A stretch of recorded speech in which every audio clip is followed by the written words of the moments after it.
Tere kõigile, eetris on nädala uudised. President Donald Trump teatas pühapäeval, et Ühendriigid lükkavad Euroopa Liidu toodetele kehtestatava 50% tariifi rakendamise 1. juunist 9. juulile edasi. Otsus tehti pärast telefonikõnet Euroopa Komisjoni presidendi Ursula von der Leyeniga varem samal päeval. Sain täna kõne Euroopa Komisjoni presidendilt Ursula von der Leyenilt, kes taotles 1. juuni tähtaja pikendamist 50% tariifi osas seoses kaubanduse ja Euroopa Liiduga, kirjutas Trump Truth Socialis. Nõustusin pikendamisega 9. juuli 2025. Mul oli au seda teha. Komisjoni president ütles, et läbirääkimised algavad kiiresti. Trumpi avaldus järgnes von der Leyeni postitusele sotsiaalmeedia platvormil X, milles ta kirjeldas oma vestlust Trumpiga kui head kõnet. EL-il ja USA-l on maailma kõige olulisemad ja tihedamad kaubandussuhted. Euroopa on valmis läbirääkimisi kiiresti ja otsustavalt edasi viima. Hea kokkuleppe saavutamiseks vajaksime aega 9. juulini, kirjutas ta. Iisrael on Gaza sektoris humanitaarabi jaotamiseks vastu võtnud uue raamistiku. Selle keskmes on näotuvastustehnoloogia kasutamine. Plaan tekitab laialdaselt muresid andmekaitse pärast, kuna juurdepääs toidule sõltub tulevikus sellest, kas mõjutatud isikud on biomeetriliselt registreeritud. Nagu ajakirjanik Daniel Estrin selgitab, peaksid palestiinlased enne toidupakkide kättesaamist registreeruma määratud kogumispunktides ja läbima näokontrolli. Palestiinlased tuleksid nendesse kohtadesse, registreeruksid ja neid kontrollitakse näotuvastuse abil. Nad võtaksid oma peredele pakid vastu, ütleb Estrin. ÜRO lükkab plaani tagasi. Nad hoiatavad, et levitamine, mis piirdub 4 kontrollpunktiga Gaza sektori lõunasos, kasutab tahtlikult nälga relvana. Jaapanist pärit uus lahkamisuuring on viimastel päevadel elevust tekitanud. See teatab mikroarmide avastamisest 3 patsiendi müokardis, kes surid seletamatu südameseiskuse tagajärjel ja kellel oli ka COVID-19 vaktsineerimise anamnees. Vaatamata neile plahvatuslikele avastustele ei leidnud autorid doktor Tomomi Koizumi ja doktor Masao Ono otsest põhjuslikku seost vaktsineerimiste ja südame mikroskoopiliste muutuste vahel. See tekitab tõsiseid küsimusi ja on murettekitav, eriti arvestades varasemaid teaduslikke ja poliitilisi meetmeid vaktsiinide kõrvaltoimetele. Asjaolu, et autorid on vaktsineerimiste avastuste vaheliste võimalike seoste loomisel ettevaatlikud, võib tõlgendada tõendina süsteemsest kalduvusest vaktsiinide võimalikke negatiivseid mõjusid maha suruda. Teadlased ja institutsioonid, kes vaktsiine propageerivad, kipuvad selliseid uuringuid esitlema positiivses valguses või vähendama nende olulisust, et säilitada laiem ühiskondlik aksepteerimine. See võib viia tõsiste riskide jätkuva alahindamiseni rahva tervise arvelt. Implanteeritavad ajuarvutiliidesed on saabunud. Hiiglaslik samm düstoopilise digitaalse vanglaühiskonna suunas, mille eliit on meile kavandanud. Kas see oleks taevas või põrgu, kui su aju oleks 24 tundi ööpäevas internetiga ühendatud? Tänapäeval näib suur osa elanikkonnast olevat püsivalt seotud oma nutitelefoni või arvutiga, kuid peagi võivad implanteeritavad ajuarvutiliidesed võimaldada inimestel oma seadmetega katkestusteta ühendusest püsida. Apple on teinud koostööd kahtlase tehnoloogia ettevõttega nimega Synchron, et töötada välja ajuimplantaat, mis võimaldaks kasutajatel digitaalseid seadmeid juhtida ainult mõtte abil. Vaktsiin on pettus. WHO nõunik ja toksikoloogia ekspert professor dr. Mustafa Ali Moht paljastab mRNA vaktsiini valed.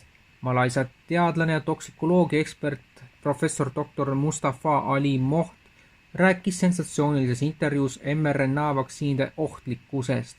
Maailma Terviseorganisatsiooni WHO konsultandina ning toidus ja keskkonnas leiduvate keskkonnatoksiinide ja mürgiste kemikaalide eksperdina on ta osalenud toidu ja ravimite ohutust jälgivatel kõrgetasemelistel kohtumistel.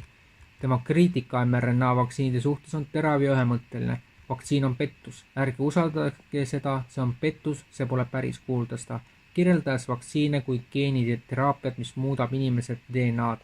Erinevalt traditsioonilistest vaktsiinidest, mis viivad immuunsüsteemi tugevdamiseks organismi nõrgestatud viiruse, selgitas ta, et mRNA vaktsiinid põhjustavad organismis geneetilisi muutusi, mis võivad viia ettearvamatu tagajärgedeni nagu verehüübed ja äkksurm.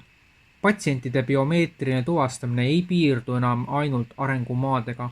Paljud USA tervishoiusüsteemid kasutavad patsientide registreerimisel kontrollimiseks biomeetrilisi süsteeme.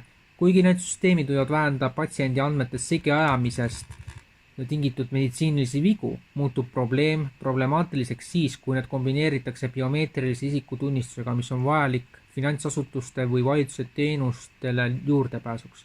Sellisel juhul võib vaktsineerimisnõuete mitte täitmine teoreetiliselt kaasa tuua tšeki deponeerimise, sularaha väljavõtmise, kinnisvara ostmise või autojuhtimise võimatuse. Mitteturunduslik biomeetrilise tehnoloogia ettevõte SimPrints tervitas Gavi tegevjuhti dr. Sania Nishtarit Khanas, et kontrollida vaktsineerimist biomeetrilise skaneerimise abil.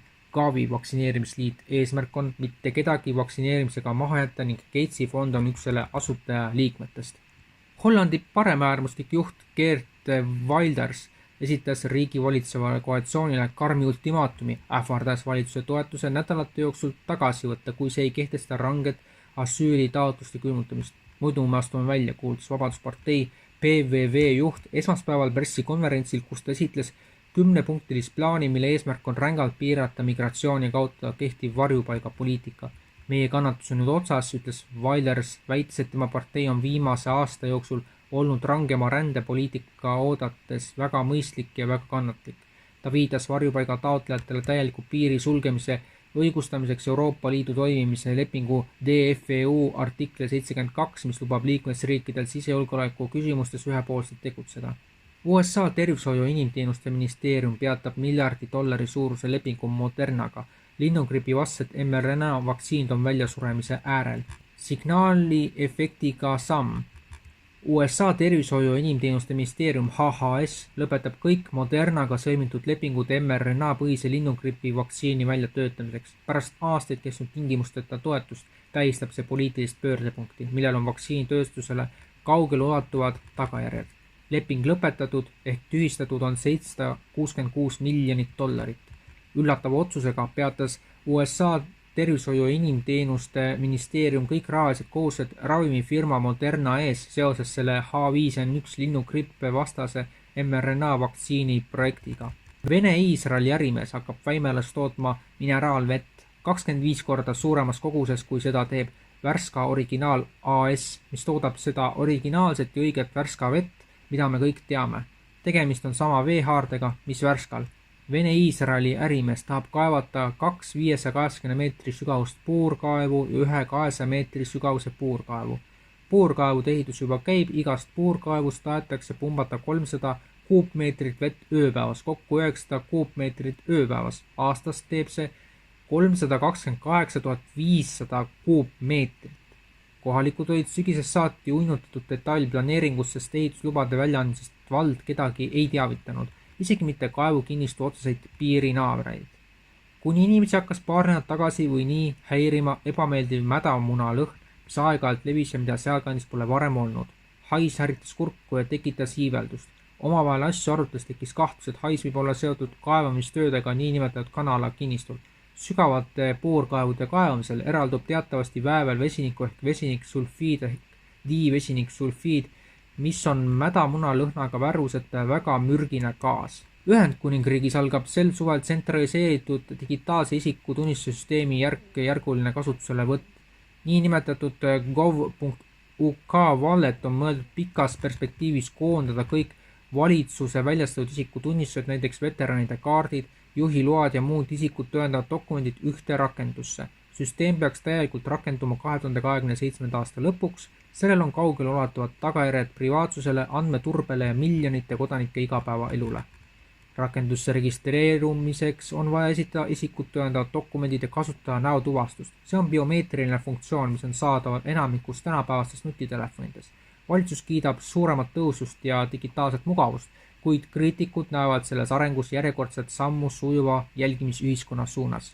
Ning Iisraeli plaan hakata teostama järelevalvet nälgivatele kaaselanikele abi jagava USA palgasõdurite erafirma tegevuse üle on alanud halvasti ning väljavaated on vaieldamatult isegi halvemad kui Bideni ebaõnnestunud plaan Gaza ranniku lähedal ujuvkai rajamiseks. Juhtum leidis aset USA toetatud rühmituse hallatavas abijaotuspunktis Rafahi linnas Gaza sektori lõunaosas. Gaza humanitaarfond on uue süsteemi keskmes, mis piirab humanitaartoidu jagamist väikesele arvule relvastatud julgeolekujõudude valvatavatele keskustele.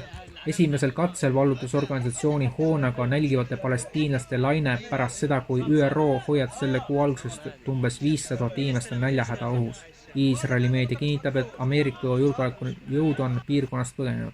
Plaan oli juba niigi äärmiselt vastuoluline ja nüüd ilmuvad pildid süvendavad kindlasti operatsiooni rahvusvahelist kriitikat. Eesti.com portaal saab olla tsensuurivaba ja täiesti sõltumatu sel juhul, kui te toetate pisikese ülekande või annetusega. Eesti.com-i saab toetada Mihkel Johannes Paimla EE 4077